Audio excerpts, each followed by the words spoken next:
Bien, bonjour, bienvenue pour cette nouvelle vidéo consacrée au programme d'histoire du programme de Sciences Po Paris. Voilà, je me propose aujourd'hui de traiter de l'expérience combattante pendant la Première Guerre mondiale.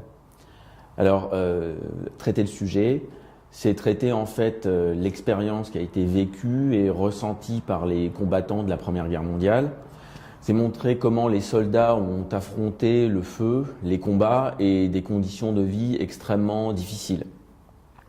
C'est une expérience perçue à travers de multiples témoignages, notamment des témoignages écrits, divers, des lettres comme des romans notamment, écrits par des anciens combattants comme Maurice Genevoix ou l'ancien combattant allemand Erich Maria Remarque. Alors, la Première Guerre mondiale a marqué les combattants et les sociétés des pays en guerre par sa violence et par sa durée.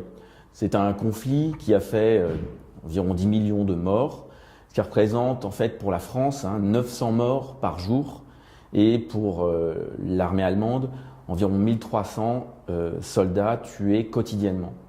Et des combats extrêmement violents jalonnent l'histoire de la guerre, comme par exemple la bataille de Verdun de février à novembre 1916, et, au cours de laquelle il y a un mort chaque minute, jour et nuit. L'expérience combattante s'inscrit dans le contexte de brutalisation des sociétés européennes et de la guerre totale. Alors, le concept de brutalisation a été forgé par un historien américain d'origine allemande, George Moss, qui explique que les sociétés en guerre et les combattants ont connu une telle violence qu'ils se sont habitués à finalement être brutalisés, à subir une violence qui les a préparés aux violences des régimes totalitaires de l'entre-deux-guerres. Alors, il s'agira dans notre exposé de répondre à la problématique suivante: quelles sont les spécificités de l'expérience combattante pendant la Grande Guerre? Alors, répondre à cette question, c'est d'abord voir finalement les particularités de la guerre industrielle. C'est analyser ensuite les conditions de vie extrêmement dures et notamment surtout les conditions de vie au cours de la phase de la guerre la plus longue, la guerre de tranchées, qui symbolise en fait la Grande Guerre. Alors, c'est aussi évoquer comment les soldats ont pu tenir. On va, dans un dernier point, évoquer finalement les facteurs, les raisons qui expliquent que les soldats aient pu tenir aussi longtemps et aient pu subir des souffrances et des violences extrêmes. Alors, concernant le premier point, il faut savoir que le combattant finalement de la guerre de 14-18, les poilus notamment de l'armée française, font face à une guerre d'un type nouveau et qui est inédit. C'est d'abord une guerre industrielle totale. Et cette guerre industrielle entraîne une hécatombe, une mortalité chez les soldats dans les effectifs des armées engagées qui est extrêmement élevée. Et notamment pendant la première année de la guerre, en 1914. L'hécatombe, les pertes très élevées dans les armées engagées pendant la Première Guerre mondiale, est liée en fait à l'emploi d'armes industrielles, des armes issues de la révolution industrielle. La première de ces armes est l'artillerie. L'artillerie est responsable de plus de 70% des morts de la guerre et de plus de 80% des blessures infligées aux soldats engagés dans le conflit. Alors, au fur et à mesure de la guerre, l'artillerie devient de plus en plus lourde et les témoignages sur les préparations d'artillerie sont très nombreux. Ils racontent comment en fait un déluge de feu, un déluge d'obus s'abat sur les premières lignes et les soldats subissent un véritable orage d'acier, pour paraphraser le titre du livre de l'ancien combattant Ernst Jünger. Alors, les hommes qui subissent ce déluge de feu deviennent des proies et finalement cette forme de la guerre anéantit tout héroïsme. Se développe chez les soldats le sentiment de ne pas pouvoir se défendre et le sentiment qu'ils ne peuvent que se protéger face à ce nouveau type de guerre. Alors, on a de très nombreux exemples de moments dans le conflit où l'artillerie est massivement employée. Par exemple, au fort de Vaux, pendant la bataille de Verdun, donc en 1916, 8000 obus par jour s'abattent pendant un mois sur le fort. Et au cours de cette même bataille de Verdun, la côte 304, où ont lieu des combats en fait très célèbres, perd 7 mètres de hauteur en raison du déluge de feu qui s'abat sur cette côte. Les pertes sont notamment très élevées parce que la guerre prend un tour inédit et imprévu. Alors, après l'année 1914, qui voit sur le front de l'Ouest la victoire des Alliés à la Marne, les belligérants, d'un côté l'armée allemande et de l'autre l'armée française et ses alliés, tentent de se déborder de plus en plus vers le nord. C'est ce qu'on appelle la course à la mer, entre septembre et décembre 1914. Ces offensives multiples qui se déroulent de plus en plus vers le nord ne donnent rien. Et là, les armées sont obligées de s'enterrer. Donc on creuse. C'est le début de la guerre de tranchées qui s'étendra jusqu'au printemps 1918, donc qui représente pratiquement l'ensemble du conflit. Les tranchées deviennent le symbole de la Grande Guerre. Il s'agit de profonds sillons creusés par les soldats dans lesquels s'abritent les combattants et derrière lesquels ils se protègent des tirs de mitrailleuses et des armes meurtrières. Ces tranchées constituent un réseau d'environ 4-5 km de large et qui, en fait, est relié par de multiples boyaux. Alors, les tranchées adverses sont séparées par quelques centaines de mètres, mais peuvent parfois être très proches, comme dans des secteurs boisés de l'Argonne, où les tranchées ennemies sont séparées d'une vingtaine de mètres. Les tranchées sur le front ouest s'étirent sur 750 km de la mer du Nord jusqu'à la Suisse. Les armées belligérantes ont une obsession, c'est celle de la percée. Ces percées sont organisées de manière stéréotypée. Elles commencent d'abord par une préparation d'artillerie qui est plus ou moins longue et plus ou moins intense, et elles sont suivies par un assaut frontal d'infanterie. Les soldats, les troupes d'assaut qui sont massées en première ligne, doivent donc sortir de la tranchée, parcourir le no man's land jusqu'à la tranchée adverse de première ligne et s'en emparer. Ces assauts représentent des expériences particulièrement traumatisantes pour les soldats qui doivent sortir à découvert de la tranchée et monter à travers une échelle qui est surnommée par les poilus français l'échafaud. Alors, au cours de la guerre, l'armement se perfectionne et de nouvelles armes apparaissent. La première d'entre elles, la plus traumatisante, est le gaz, qui est employé pour la première fois par l'armée allemande à Ypres le 22 avril 1915. Un gaz gris verdâtre s'étend alors sur les lignes françaises qui sont totalement surprises. Cette arme n'a pas été extrêmement mortelle. En revanche, elle a représenté une expérience extrêmement traumatisante en raison des souffrances et de l'agonie très impressionnante des soldats qui sont touchés. Le gaz imprègne les vêtements, les aliments, il les décolore même. Et au départ, les protections contre les gaz de combat sont empiriques et d'une très faible efficacité. On utilise des pansements ou des protections avec ses propres vêtements. À partir de 1916, d'avril 1916, les protections deviennent bien plus efficaces. On utilise des masques étanches avec des cartouches absorbantes. Parmi les autres armes qui sont développées pendant la guerre, on compte les chars de combat et l'aviation. En ce qui concerne les chars, ils ne sont employés de manière massive qu'en 1918.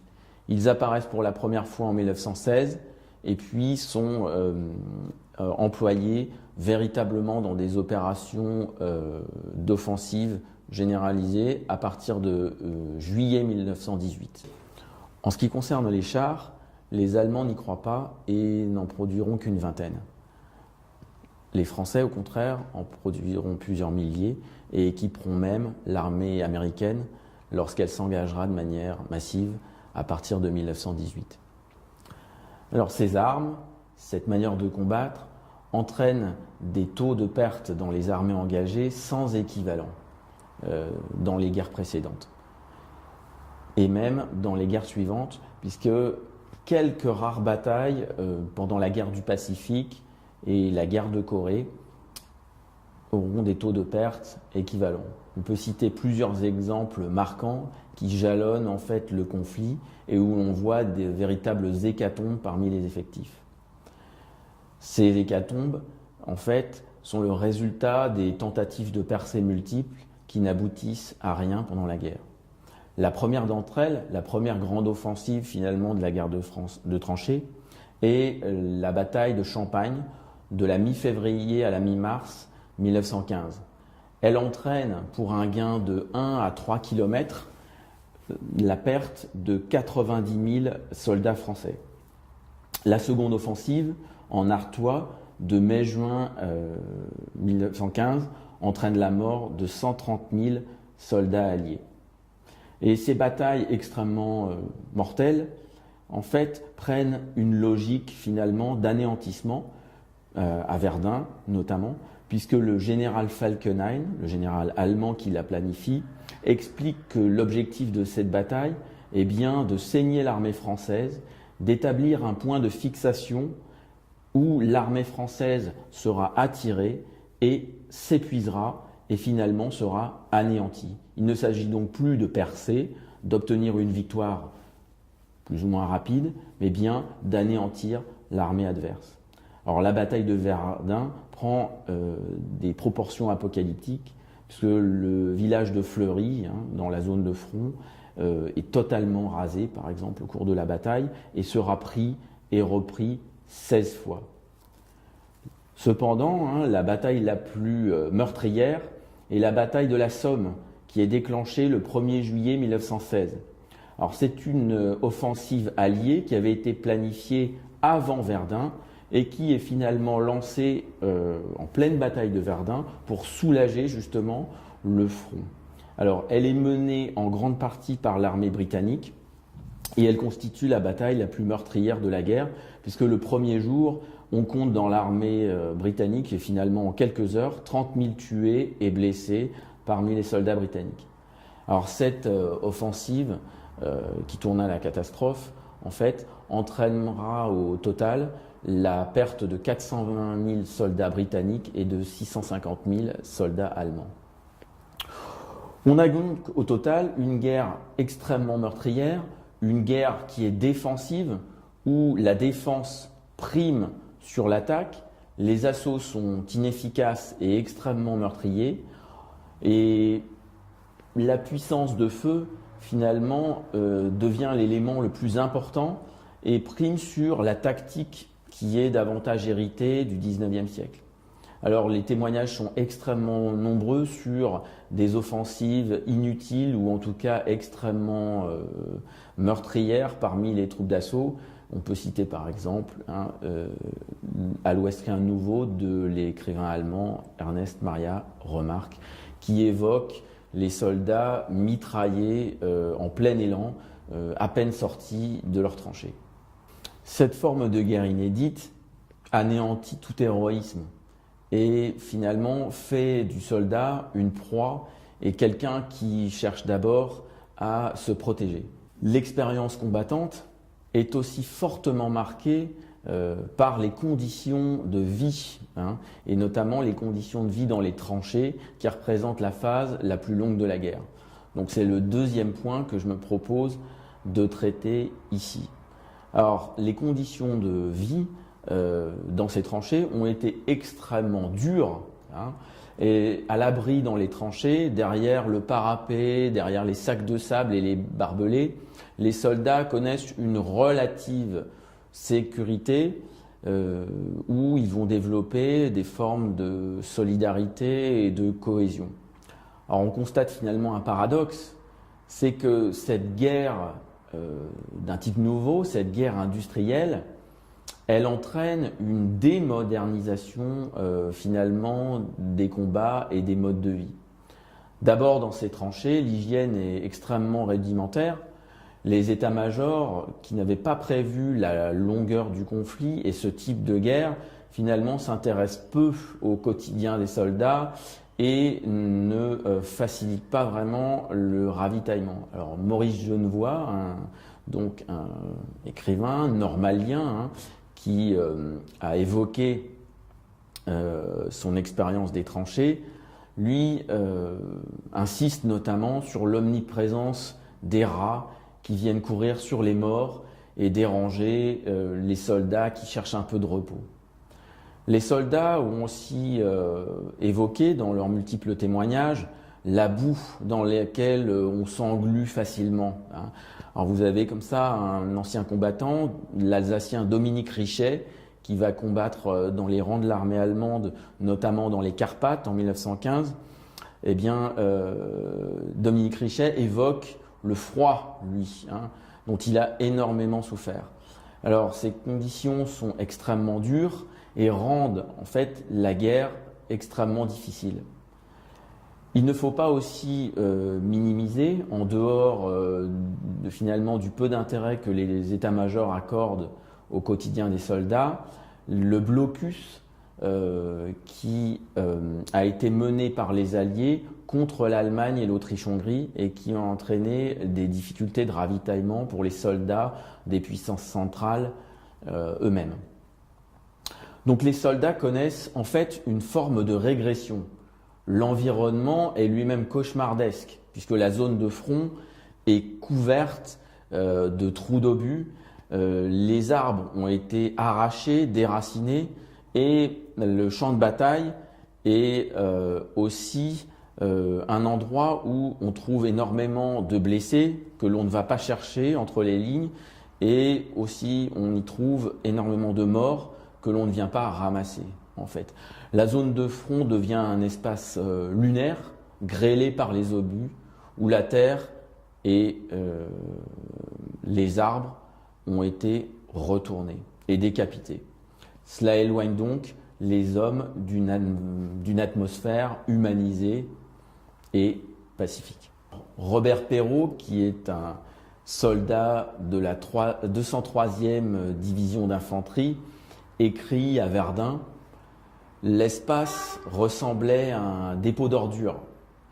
Des milliers d'épaves jonchaient le sol, éventrés, débris d'équipements, armes brisées, casques disloqués, brancards cassés, réseaux éparpillés et puis des corps, des Français et des Allemands, que désignaient des lambeaux d'uniformes ou à l'état de squelettes, dans des positions parfois burlesques, sucés par la terre qui les aspirait ou les rejetait en partie dévorés par les rats. Le tout, cadavres et épaves, constituait un magma que crevaient les obus. Ces restes mêlés éclaboussaient les vivants. On les rejetait avec dégoût, mais ils reparaissaient toujours sous le hachoir du bombardement. Alors dans ces conditions très difficiles, l'état d'esprit des soldats est éprouvé. Les règles de la guerre elles-mêmes ne sont pas respectées puisque les blessés ne peuvent plus être secourus. On tire sur les brancardiers et de nombreux soldats agonisent entre les lignes en criant et leurs cris, bien sûr, glacent les soldats qui restent dans les tranchées. Le ravitaillement est lui-même extrêmement difficile, notamment celui des premières lignes. Alors dans une lettre, le lieutenant Christian Bordesching de l'armée allemande écrit en avril 1917 « Personne n'a peur de la crasse, on s'y est habitué, on rince, on boit et on se lave dans l'eau des tranchées. Nous avons eu si peu de pain cette semaine que la plupart ont déjà mangé leurs biscuits de secours. » Donc cette atmosphère extrêmement dure déshumanise les soldats et développe aussi un certain état d'esprit de sauvagerie et la perte de sens moral. Beaucoup de soldats s'interrogent sur la perte des valeurs sociales et sur la perte de la notion de progrès. Alors, vous avez un ancien combattant français, Brana, qui était devenu directeur d'école à Bayonne en 1936, qui écrit dans une revue, Les Calniers de l'Union fédérale, « La guerre a réveillé en nous d'antiques instincts de cruauté et de sauvagerie ». Il ajoute « Il m'est arrivé à moi, qui n'avais jamais porté de coup de poing à quiconque, à moi qui ai horreur du désordre et de la brutalité, de prendre plaisir à tuer. C'est cette défloraison de l'âme que j'ai le moins pardonné à la guerre. » Alors, dans un contexte de brutalisation extrême, l'exacerbation des sentiments nationalistes, l'image négative de l'ennemi joue un rôle important. Cette exacerbation des sentiments nationalistes, cette déshumanisation de l'ennemi est soutenue elle-même par la presse et la propagande. Donc, on peut citer comme exemple la presse française qui, dès 1914, s'empare de la destruction de la ville de Reims, de Louvain et de ses manuscrits, du beffroi d'Arras, et aussi de l'exécution d'otages de civils belges, ainsi que de la destruction de villages, pour stigmatiser l'ennemi. Les règles de la guerre seront de moins en moins respectées. On tire sur les brancardiers, comme je l'ai dit. On ne relâche plus également les officiers sur parole. Les civils eux-mêmes deviennent parfois des cibles. Si les cas d'exécution d'otages en Belgique par l'armée allemande sont des cas qui restent ponctuels, en revanche, sur le front de l'Est, on connaît des massacres. La Roumanie et l'Ukraine connaissent des pogroms importants à la fin du conflit en 1918 qui s'étendent sur l'année suivante. Les Grecs de Macédoine sont massacrés par les Bulgares, tout comme les Serbes par les Albanais au moment de la chute de la Serbie en 1915. Et sur le front oriental, le génocide arménien d'avril 1915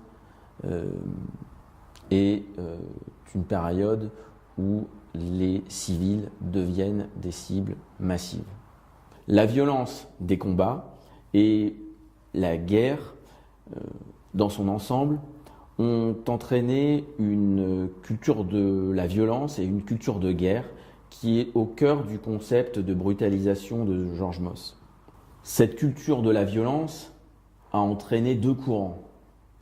L'un est pacifiste et il est lié au communisme qui voit dans la Grande Guerre, qui voit dans la Première Guerre mondiale une guerre impérialiste, une guerre entre capitalistes qui n'a qu'un seul objectif, l'accaparement de territoires et de richesses par les puissants.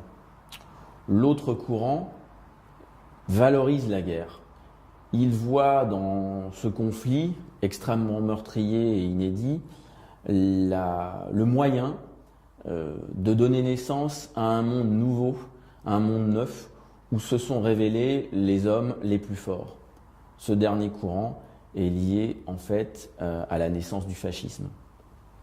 Alors, devant tant de violence, il faut s'interroger sur finalement la capacité des soldats à tenir. Il est permis de s'interroger sur finalement les facteurs qui ont permis aux soldats de résister et aux sociétés en guerre de ne pas s'effondrer. Donc, il s'agira dans une dernière partie d'évoquer finalement les raisons pour lesquelles les soldats ont tenu et ne se sont pas effondrés. Une première explication a été développée par les historiens français du mémorial de Péronne, parmi lesquels Annette Becker et Stéphane Audouin-Rousseau, dans les années 1990. Ces historiens ont forgé le concept de consentement patriotique. Alors, ce concept se définit comme un processus de mobilisation, d'acceptation des souffrances de la guerre et de ses violences au nom d'un intérêt supérieur, celui de la défense de la patrie. Alors, ce consentement s'appuie donc sur un nationalisme très fort qui a été inculqué en fait notamment en France par la Troisième République depuis sa fondation en 1870. En effet, la République a diffusé le culte des provinces perdues d'Alsace-Lorraine, a développé le culte de la revanche, et on peut citer notamment Gambetta qui, à propos des provinces perdues, disait « y penser toujours, n'en parler jamais ». L'État a mobilisé donc dans son discours la société, et elle a aussi mobilisé la société à travers l'école. Elle a diffusé ainsi une culture patriotique, mobilisatrice, qui a permis aux sociétés finalement de se mobiliser dans le conflit tout au long de la guerre et d'endurer des souffrances inédites. La propagande et la censure jouent ici un grand rôle. Elle permet à l'État de mobiliser la société en guerre. On peut citer plusieurs exemples. En France, le Kaiser, l'empereur allemand, est présenté comme un personnage ridicule avec une moustache impressionnante et un costume de Napoléon qui est trop grand pour lui. L'alimentation allemande, limitée à la bière et à la saucisse, est présentée comme une alimentation d'un peuple peu raffiné. En Allemagne, on organise également, pendant tout le conflit, des manifestations patriotiques. Donc c'est cette force du nationalisme, du patriotisme, qui a construit le consentement patriotique. Et il explique finalement, en grande partie, la capacité des soldats à tenir, il explique leur ténacité et leur faculté à endurer les très grandes souffrances de la Grande Guerre, aussi bien les souffrances liées au combat que les conditions de vie. Il faut cependant nuancer ce facteur. Alors, une de ces premières nuances, elle est liée au témoignage, qui montre que finalement, ce consentement patriotique, cet appel au nationalisme, il est davantage présent chez les élites, chez les officiers notamment. Et ce nationalisme est un sentiment très versatile. Le philosophe Alain, qui est engagé volontaire avec enthousiasme en 1914, qui est blessé, finit par parler en 1917 de massacres inutiles. Le consentement patriotique est aussi un concept qui est davantage lié à la France et moins aux autres pays. On peut évidemment citer la Russie, qui en février et octobre 1917 connaît des révolutions et qui finit par s'effondrer. Une autre nuance peut être apportée dans le cas de la Grande-Bretagne et des États-Unis, où il n'y a pas d'armée. La Grande-Bretagne, lorsqu'elle entre dans le conflit dès 1914, fait appel à des volontaires et finit par instaurer la conscription en janvier 1916, car le nombre de volontaires ne suffit plus pour compenser les énormes pertes du début de la guerre. Une autre nuance peut être apportée quand on évoque le cas des mutineries de l'armée française. Alors, ces mutineries ont lieu juste après l'offensive française du chemin des Dames, en avril 1917. Après Verdun, après cette victoire française, chèrement acquise, l'optimisme est général dans le camp français et l'offensive du chemin des Dames, préparée par le général Nivelle, doit remporter la décision. Or, cette offensive se solde dès les premiers jours par un échec total. On compte en fait 30 000 morts français, alors que l'offensive a été préparée par une préparation d'artillerie intense, certes, et brève, qui a fait pleuvoir sur les lignes allemandes 5 millions de tonnes d'obus en seulement 10 jours. Cette offensive, qui est ressentie par les poilus comme un massacre inutile de plus, entraîne des mutineries à partir du 17 avril 1917. Ces mutineries touchent 70 divisions et environ 40 000 hommes. Donc elle n'a pas touché l'ensemble de ces divisions, sur une armée de 2 millions de soldats. On connaît quelques cas de mutinerie dans le côté allemand, mais extrêmement localisées et bien sûr beaucoup moins nombreuses. Quelles sont les motivations des mutins ?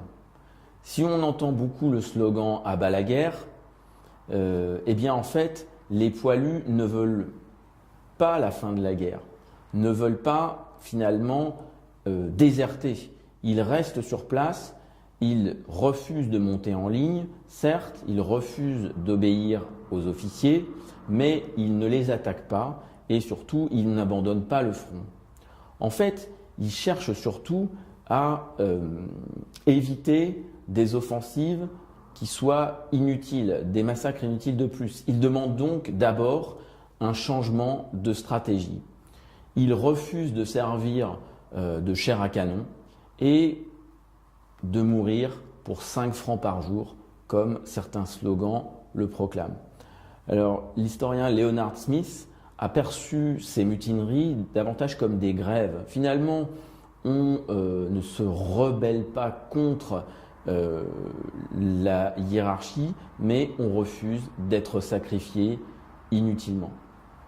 Cependant, le sentiment pacifiste se développe, comme en témoigne la chanson de Craonne qui est rédigée au moment de l'offensive du chemin des dames et des mutineries. Alors, l'ordre sera rétabli par un mélange de discipline et de mesures visant à faciliter le quotidien des soldats. Ces mesures sont prises par le général Pétain, qui est donc le vainqueur de Verdun, qui jouit donc d'une grande popularité, d'une estime des soldats, et celui-ci améliore le quotidien de l'armée. En revanche, la discipline est bien sûr fortement maintenue. On compte sur l'ensemble de la guerre, dans l'armée française, 2400 condamnations pour mutinerie et désertion. Et au total, 550 fusillés pour l'exemple pendant le conflit. En fait, si on regarde la chronologie de ces exécutions, les plus nombreuses ont lieu pendant la première partie de la guerre, d'octobre 1914 à la fin de l'année 1915. Il s'agit donc d'un moment où la découverte finalement d'un conflit inédit et meurtrier est la plus importante pour les soldats. Donc c'est la période choc du début de la guerre qui va entraîner le plus de désespoir chez les soldats. Alors, l'ancien combattant Charles Binet, qui était centenaire en 2003, il évoque justement à cette date un exemple de soldat qui a été fusillé dans son unité.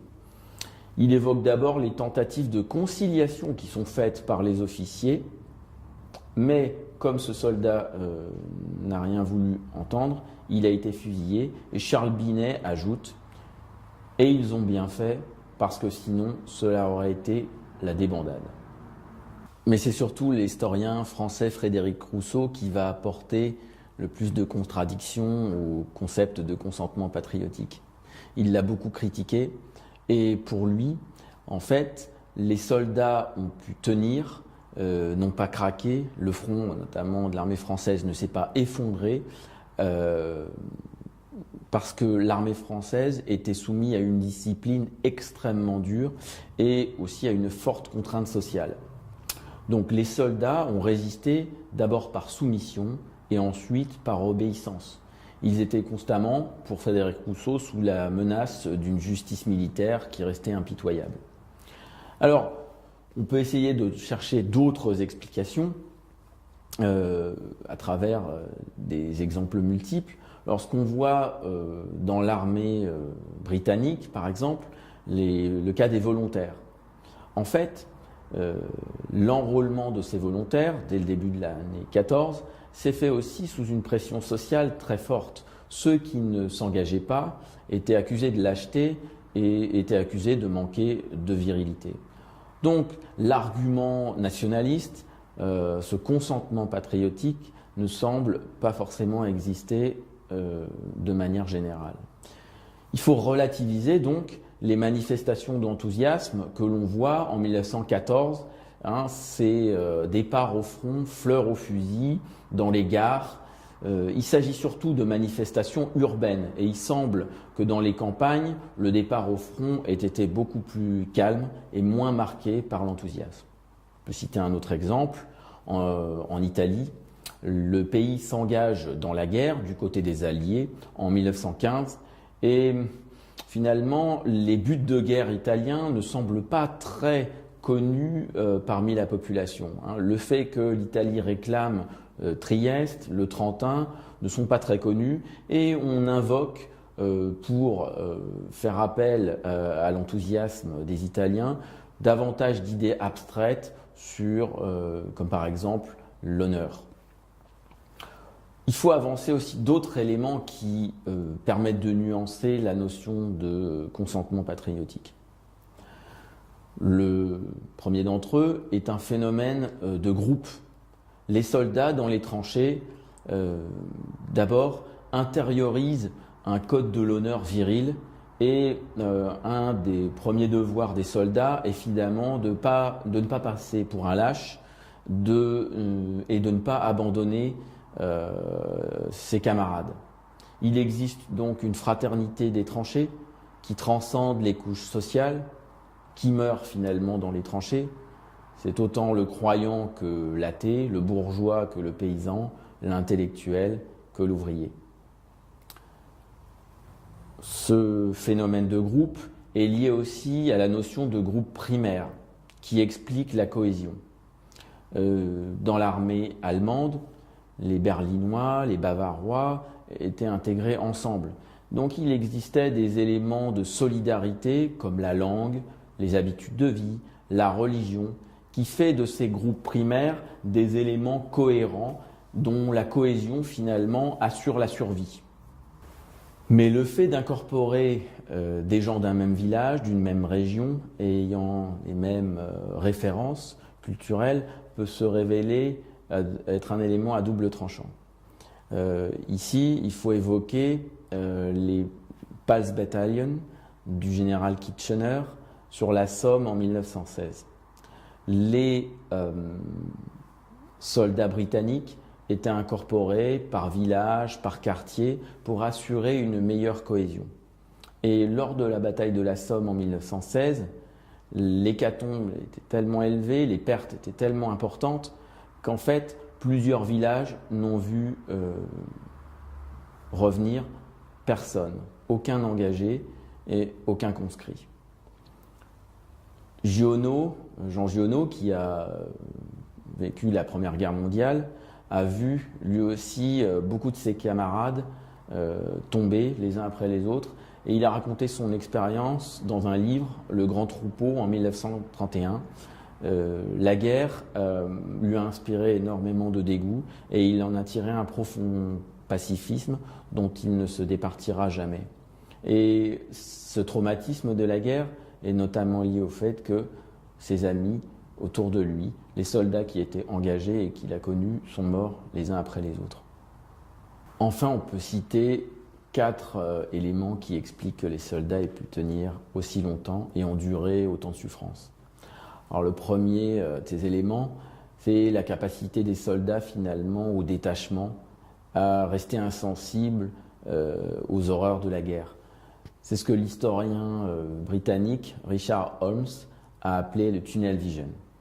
Deuxième élément est l'enthousiasme de la jeunesse. L'idée que la guerre ressemble à une aventure qu'il faut vivre. Troisième élément est celui de l'esthétique du carnage. La fascination morbide pour la guerre. La vision romantique, finalement, des conflits armés. Cette vision repose aussi sur un sentiment nationaliste très fort et sur une exaltation et des sentiments forts, une forme de vitalisme. Ce courant, bien sûr, est à rattacher au fascisme qui voit dans la guerre une expérience positive. Enfin, le dernier argument est celui des liens forts avec l'arrière.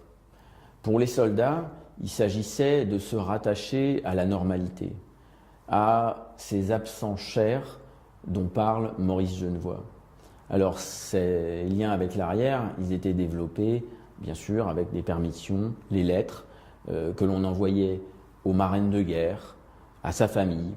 Et finalement, ça permettait de rattacher les soldats à une forme de normalité, mais aussi à l'avenir. Ça leur permettait d'espérer revenir un jour de la guerre. En conclusion, on peut dire que la guerre a été une sorte de matrice. Les multiples témoignages qui nous ont été donnés par les soldats qui ont fait la guerre révèlent l'espoir d'un monde nouveau. La guerre a une portée eschatologique et les témoignages sont multiples, quelles que soient les personnes qui l'ont faite. Cette portée eschatologique, on la constate aussi bien chez le jésuite Teilhard de Chardin que chez Henri Barbusse, qui a été attiré par le communisme dès 1917-1918. Germe l'idée, parmi les soldats, d'une décadence aussi, de la fin de la civilisation, de la fin du sentiment finalement de supériorité morale de l'Occident. Voilà, merci de nous avoir regardés et écoutés. Je vous donne rendez-vous pour une prochaine vidéo qui portera sur le totalitarisme stalinien et dans laquelle nous insisterons sur les formes de terreur de ce régime. Merci.